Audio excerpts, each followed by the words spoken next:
Hello Fire Signs! Welcome sa aking channel, Divine Queen Tarot PH. Alamin natin ang messages, gabay, energy para sa September 18 to 24, 2023. Para sa ating Aries Leo, Sagittarius, Spirit Guide.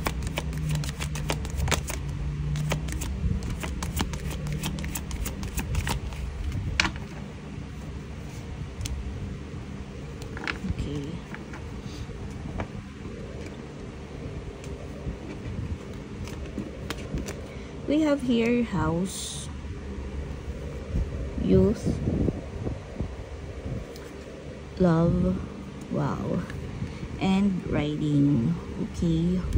For some of you, nakapokus ngayong linggong to sa pamilya, sa inyong mga anak, dahil siguro nagiging dalagita na, nagiging binatilyo na yung mga inyong anak, at nakaka-experience na sila ng, mga puppy love na nangyayari sa kanya. And you're here na nagiging good listener kayo sa inyong mga anak, or ikaw to na dalagit at dalagito na, or may nararamdaman ng pag-ibig na yung nangyayari sa'yo, no? So, it's about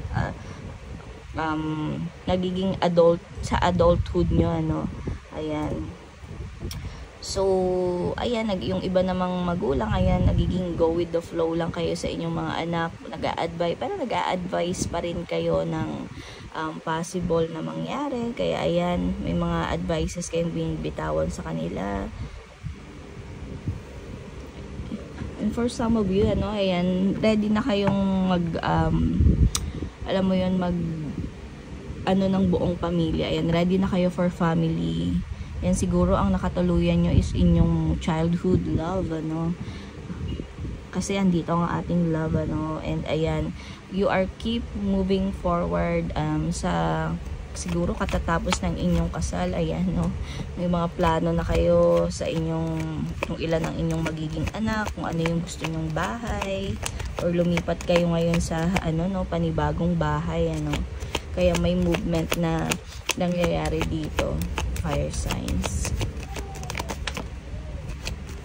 Oops. Okay. So, we have here Ace of Wands. So, may mga bagong ang inspirasyon na parating sa inyo, bagong energy, positive energy na mag-gain nyo ngayong araw na to. So, will to create. So, for some of you, bumubuo na nga ng pamilya, ng pamilya to, guys, Katulad ng sinabi ko kanina. So, yung iba naman sa inyo, may mga bad choices kayo ngayong araw na to. Siguro, tong karelasyon nyo ngayon is may pinagdidesisyonan kayong paglipat or pag-separate, baka gusto nyo nang bumukod sa inyong mga kanya-kanyang pamilya, at magsama na kayo. Siguro it's not time pa para bumukod kayo, or lumipat kayo ng bagong tirahan, o bagong trabaho, dahil may mga misrepresentation ditong nangyayari. So, we have here, so, makaka-receive din kayo. We have here the King of Swords, ng mga hash words. Siguro, yun nga, may mga pinagdadaanan kayo, kaya gusto nyo nang bumukod ng bahay, dahil may mga, siguro natatapakan na yung pagkatao ng inyong mga kinakasama.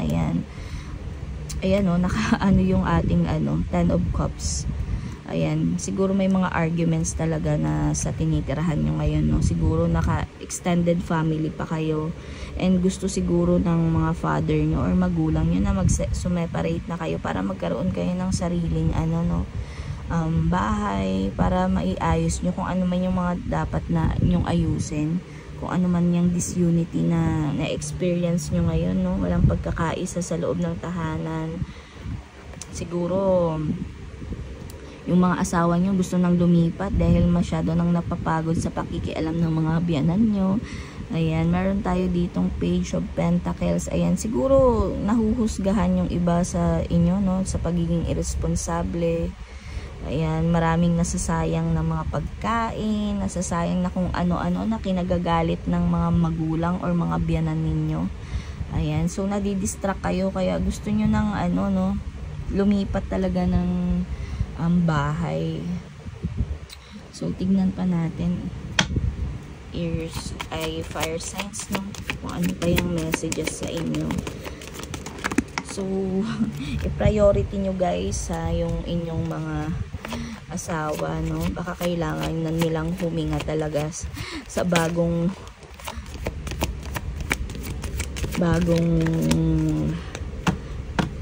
lugar, ano, bagong tahanan, kasi may mga bad choices tayo, no, so it's not time pa talaga siguro na lumipat kayo dahil may kakulangan kayo sa pera ngayon, pero ano makakaya nyo yan, no, makakaya nyo yan guys. Maniwala lang kayo sa inyong mga kapartner, na kung pagtutulungan nyo yan na bumuo kayo ng sarili nyong pamilya sa ibang lugar, sa ibang apartment or mangungupahan lang kayo, ano, kaya nyo yan. So be still. Siguro yung iba sa inyo, yung makananay at makatatay, ayaw talagang lumayo. Ayan, no, clear your end, may pleasure dito, clear your energy field, yan, gusto na talagang bumuklod, ano, magnilay-nilay tayo, pag-isipan natin ng maayos, no. Daming lumabas na card. For some of you talaga kailangan talagang pag-isipan kung ano man yung movement na gagawin ninyo, no, ng decision na gagawin ninyo.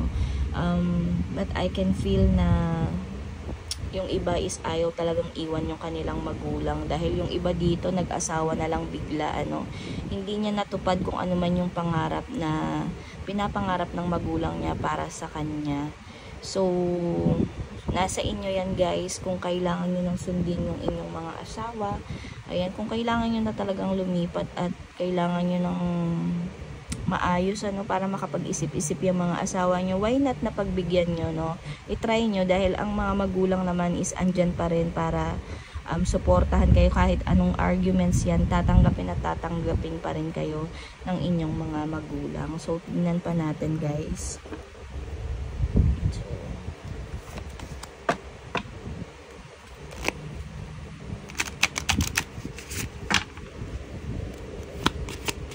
For fire signs or messages. Ayan. Sinasabi dito, shoes. So maging ano ka na, fire signs, ano, matuto kayo ng tumayo sa sarili mong paa, no.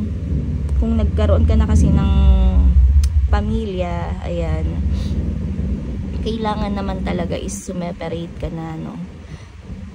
So we have here the doctors, manindigan ka bilang ama ng tahanan, ina ng tahanan, ano.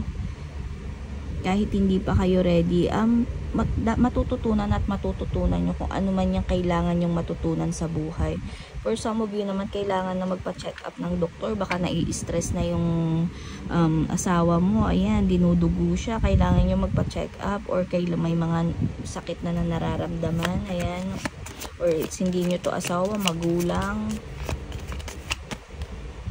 nyo ba yan na masyadong nai-stress na sa nangyayari. Ayan, no, takot kayong harapin, tagot kayong wala kasi kayong tiwala guys sa sarili ninyo, no. Ang iniisip nyo is panay negative, kaya hindi kayo makapag-move forward, no. So kung ano man yung takot na nararamdaman nyo, ano nyo na yan, humingi lang kayo ng tulong sa Panginoon, ano.